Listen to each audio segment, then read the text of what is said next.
Salut à tous, on se retrouve pour l'épisode 1342 du Zap Image. Donc avant de commencer l'épisode du jour, donc déjà à tous, je voulais vous souhaiter une bonne année 2021, que tout ce que vous tentez en 2021 soit réussi et surtout la santé au maximum. Vous savez que la santé les gars c'est très important.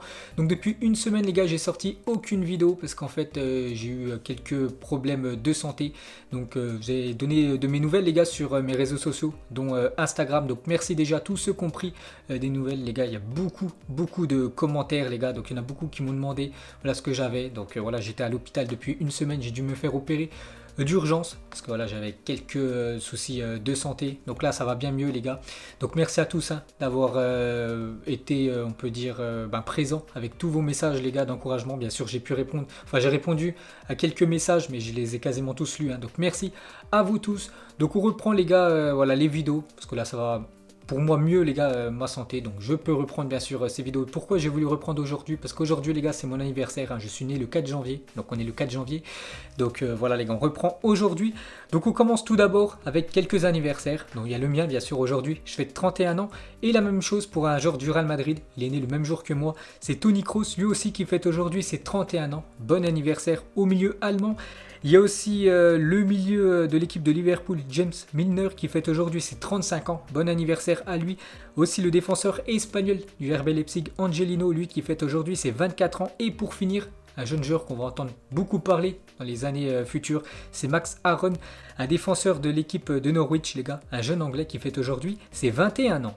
Ensuite, on revient en France, on va parler de Maurizio Pochettino. Donc ça a été annoncé dans le week-end. De toute façon, on le savait que ça allait être lui. Et maintenant, c'est officiel. Donc, c'est lui, le futur entraîneur du Paris Saint-Germain. Donc, sous ses nouvelles couleurs du PSG, Maurizio Pochettino. Donc, qui prend la place de Thomas Tuchel. On en avait parlé. Donc, quand j'étais apte encore à faire des vidéos, voilà, que Thomas Tuchel s'était fait virer. Donc, du coup, c'est Pochettino, les gars, une semaine après, voilà, qui est nommé entraîneur du Paris Saint-Germain. Donc, félicitations à lui. Donc, 20 ans plus tard. Donc, n'oubliez pas qu'il a déjà joué au Paris Saint-Germain en tant que joueur en 2001. Et en 2021, cette fois-ci, il est coach du Paris Saint-Germain.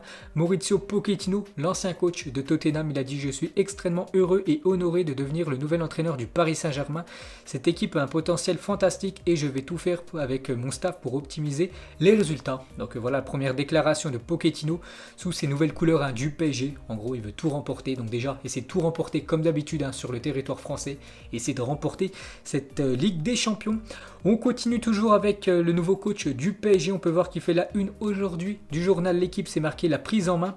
Donc l'Argentin Pochettino, le nouvel entraîneur du PSG, a été présenté hier aux joueurs du PSG de retour de vacances. Parce que hier, le 3 janvier, c'était le retour à l'entraînement pour les joueurs du PSG. N'oubliez pas qu'il y a une journée de Ligue 1 après-demain, donc mercredi, et a dirigé sa première séance d'entraînement. Donc voilà quelques photos du premier entraînement dirigé par Pochettino. Donc premier entraînement pour Maurizio Pochettino avec le PSG et avec quelques absents pour cette reprise, dont Rafinha, actuellement je crois il a le Covid, le milieu brésilien Kimpembe, Bernat, Paredes, Florenzi et aussi Neymar les gars. Donc Neymar qui est revenu de vacances, donc il est à Paris. On peut voir bien sûr qu'il a rencontré Pochettino, mais Neymar devrait être forfait après-demain. Ensuite on prend la direction de la Première Ligue car ce week-end il y avait une journée d'EPL. On commence tout d'abord avec une équipe qui va bien mieux. Actuellement c'est l'équipe de Arsenal qui se déplaçait du côté de West Bromwich et gros succès des Gunners 4-0, un but de Tierney, magnifique but du défenseur gauche écossais qui a été élu homme du match, un but de Saka et un doublé d'Alexandre Lacazette. Troisième victoire de suite pour Arsenal qui remonte du coup à la 11e place. Vous vous souvenez, Arsenal il y a quelques semaines ça enchaînait les mauvais résultats et surtout les matchs sans victoire, et depuis 3 matchs, c'est 3 victoires pour les Gunners. Donc Arsenal enchaîne un 3e succès consécutif en Première Ligue, ça va bien mieux et peut-être maintenant la tête de Mikel Arteta est sauvée. Et on va parler d'un joueur actuellement qui est décisif, c'est Alexandre Lacazette, a réalisé un doublé face à West Bromwich ses 4 derniers matchs avec Arsenal. Donc on peut voir qu'à chaque fois il a été buteur, ça change de Pierre-Emerick Aubameyang, lui aussi qui a joué tout le match contre West Bromwich, mais il n'a pas été buteur, l'attaquant gabonais. Ensuite, on va parler d'un choc qui avait lieu hier. C'est Chelsea qui recevait l'équipe de Manchester City. Donc déjà, City, les gars, parfait. Nouvelle victoire des Citizens 3-1 du côté de Chelsea. Mais côté Blues, les gars, c'est très compliqué. Actuellement, on parlait de Arsenal. où ça allait un petit peu mieux, mais une équipe où ça va actuellement pas du tout les gars, c'est bien l'équipe de Chelsea qui s'est inclinée 3-1 contre l'équipe de City. Donc Manchester City 5e revient à 4 points de Liverpool.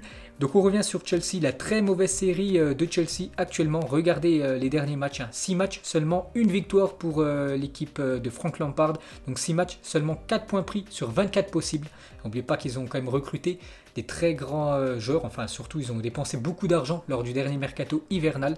Et actuellement c'est pas ouf quand même ce que fait les Blues de Chelsea. Donc Chelsea n'a gagné qu'un seul de ses 7 derniers matchs, toutes compétitions confondues. Les Blues concèdent également beaucoup de buts actuellement. Donc il y a quelques jours, vous avez pris 3 buts contre Arsenal, 1 but il y a quelques jours contre Aston Villa et encore 3 buts hier contre Manchester City. Donc la place de Frank Lampard est menacée après la nouvelle défaite de Chelsea contre Manchester City. Son remplaçant est envisagé. Donc attention à Frank Lampard, il pourrait se faire licencier les gars dans les prochains jours. Bien sûr si l'équipe de Chelsea continue les mauvais résultats. Et Frank Lampard est l'entraîneur de Chelsea qui a le pire ratio de points pris par match depuis l'arrivée de Roman Abramovich. Donc 1,67 points pris par match en 55 matchs pour Frank Lampard. Donc voilà une stat catastrophique pour le coach anglais. Ensuite, on va parler de Tottenham qui recevait l'équipe de Marcelo Bielsa, l'équipe de Leeds United et beau succès des Spurs 3-0, un but de Kane, un but de Son comme d'habitude. Les deux ont été décisifs et un but de Alderweireld.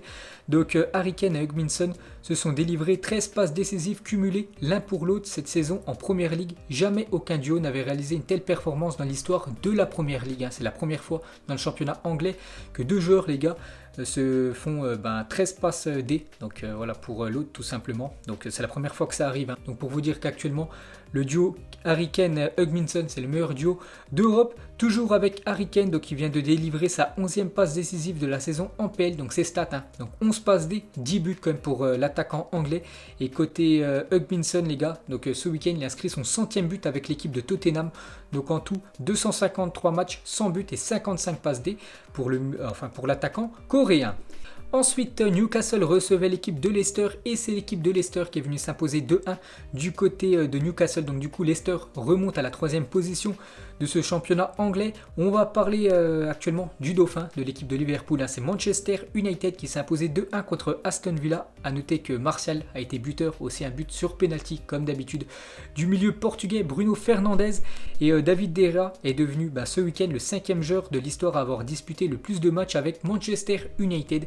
Donc en tout, il a 327 matchs disputés avec l'équipe de Manchester United, David De Gea. Donc il rentre dans le top 5. Toujours ce classement dominé par la légende galloise Ryan Giggs, 632 matchs. Donc c'est le joueur le plus capé de l'histoire des Red Devils.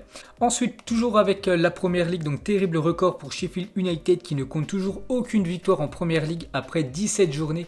Donc ce week-end, ils se sont inclinés 2-0 contre Crystal Palace. Donc c'est une catastrophe cette année Sheffield United. Donc c'est 17 matchs, 15 défaites, 2 matchs nuls. Jamais une équipe n'avait connu aucune victoire à ce stade de la saison. Donc une catastrophe, ça sent bien sûr la 2e division pour cette équipe anglaise. Et pour finir les gars, donc en 2020, Ruben Neves a frappé 54 fois au but en Première Ligue sans jamais trouver le chemin des filets. Il lui aura fallu un match pour inscrire son premier but en 2021.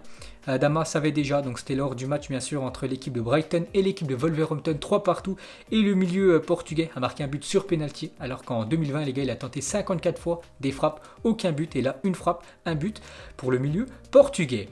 Et pour finir les gars avec le football anglais, un petit coup d'œil du coup au classement. Donc Liverpool qui joue ce soir contre l'équipe de Southampton, donc Liverpool toujours en tête avec un match en retard devant l'équipe de Manchester United 2e, Leicester 3e, les Spurs 4e. On peut voir que City remonte à la 5e position. On peut voir que maintenant Chelsea n'est plus dans le top 6. Ensuite, direction l'Espagne, on va parler du FC Barcelone. Premier match pour cette année 2020 et premier match, première victoire pour l'équipe du FC Barcelone qui s'est imposée 1-0 du côté de Huesca et c'est le milieu néerlandais Frenkie de Jong qui a inscrit l'unique but du match. Donc le Barça débute 2021 avec une victoire, parfait pour les Blaugrana.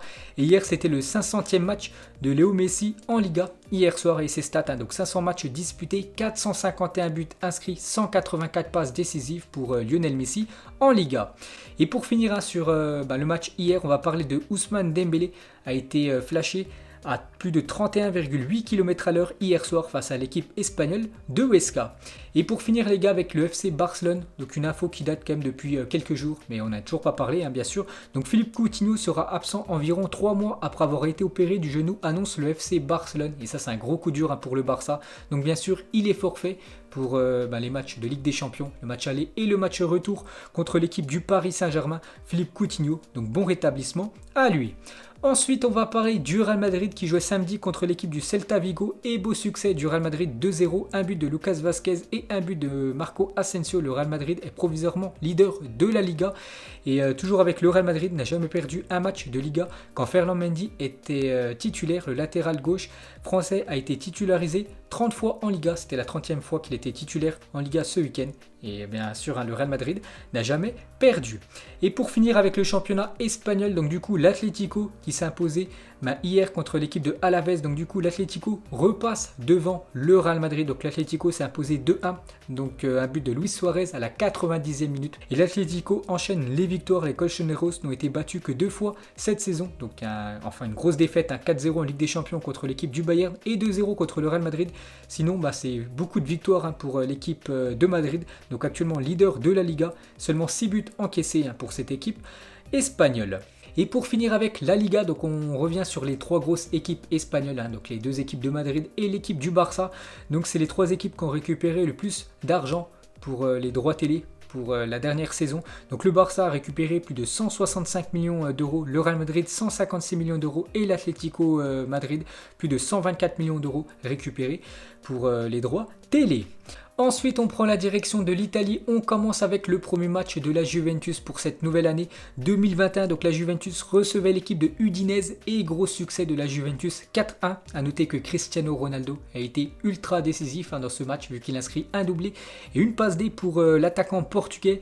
Donc CR7 a marqué consécutivement lors des 20 dernières années. Cristiano Ronaldo bien sûr avec ce nouveau but inscrit pour cette nouvelle année. Donc toujours avec la légende portugaise. Donc il vient d'inscrire le 758e but de sa carrière. Déjà félicitations aux Portugais et du coup il dépasse Pelé en nombre de buts inscrits tout au long de sa carrière parce que la légende brésilienne c'était 757 buts inscrits en 815 matchs et Cristiano Ronaldo c'est 758 buts inscrits en 1035 matchs. Donc du coup CR7 se classe à la 3e position et est sur le podium. Donc maintenant il n'y a plus que 2 joueurs qui ont inscrit plus de buts que CR7 tout au long de leur carrière. Donc il y a le Brésilien Romario 772 buts et le premier les gars c'est Bican 805 buts. Donc lui les gars je suis allé regarder juste avant, c'est un ancien joueur. Donc déjà il a joué pour 2 pays, donc l'Autriche et la République tchèque. Et regardez son parcours professionnel, c'est lui actuellement qui a inscrit le plus de buts tout au long de sa carrière. Donc par exemple de 1937 à 1948 il joue au Slavia Prague et regardez ses stats, 277 matchs pour 538 buts.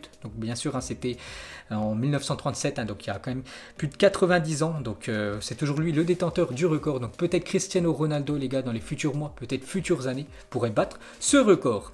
Ensuite, toujours avec CR7, donc actuellement c'est le meilleur buteur de tous les temps en activité, bien sûr, 758 buts du Real Madrid, du Portugal, du top 5 des championnats européens, de la Ligue des Champions, de l'Euro, de la Coupe du Monde et encore plein d'autres choses où il est le meilleur buteur Cristiano Ronaldo, pour vous montrer vraiment que c'est une légende malgré ses 35 ans, il va avoir 36 ans dans quelques semaines. Voilà, Cristiano Ronaldo, il est toujours au top. Le Portugais, il commence très fort cette année 2021. Donc ses stats cette saison, donc 14 matchs de Serie A pour la Juventus cette saison pour Cristiano Ronaldo et 14 buts. Donc actuellement, il y a juste un joueur qui a marqué plus de buts que lui en championnat dans les 5 grandes ligues européennes, c'est Robert Lewandowski, 19 buts. Et pour finir avec CR7, donc la forme de Ronaldo sur ses 6 derniers matchs, donc incroyable sur les 6 derniers matchs. Donc il y a 4 matchs où il a été buteur et à chaque fois où il a été buteur, il inscrit un doublé. Et pour finir avec Cristiano Ronaldo, pour vous montrer que même hors football les gars, c'est une légende tout simplement, parce qu'il est devenu la première personne au monde à atteindre la barre des 250 millions de followers sur Instagram. Il est ainsi la personne la plus suivie sur Facebook et sur Instagram. Voilà, félicitations à CR7. Et à titre de comparaison, donc sur Instagram, Lionel Messi est à 174 millions de followers. Ensuite, on continue avec le football italien. On commence avec l'Inter qui recevait l'équipe de Crotone. Et gros succès de l'Inter, 6-2. À noter que Lautaro Martinez a inscrit un triplé dans ce match. Donc félicitations à l'Argentin.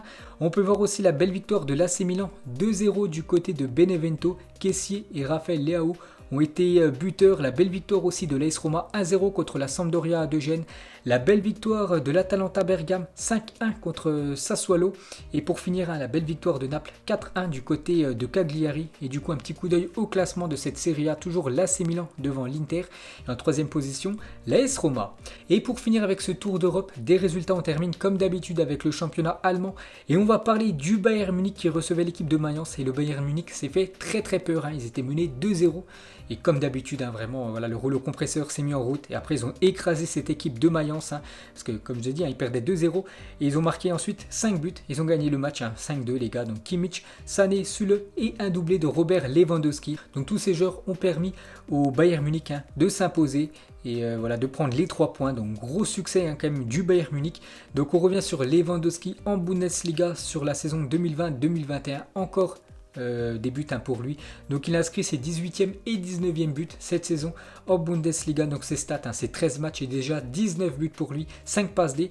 Donc c'est autant que le nombre cumulé de buts inscrits par Erling Haaland 10 et André Silva 9 qui sont les 2e et 3e meilleurs buteurs du championnat allemand, pour vous montrer la performance du Polonais. Ensuite, il y avait aussi Dortmund qui recevait l'équipe de Wolfsburg. Beau succès de Dortmund, 2-0 contre Wolfsburg. A noter que Sancho a été buteur et ça date parce que Sancho a marqué ce week-end son premier but de la saison en Bundesliga pour le Borussia Dortmund.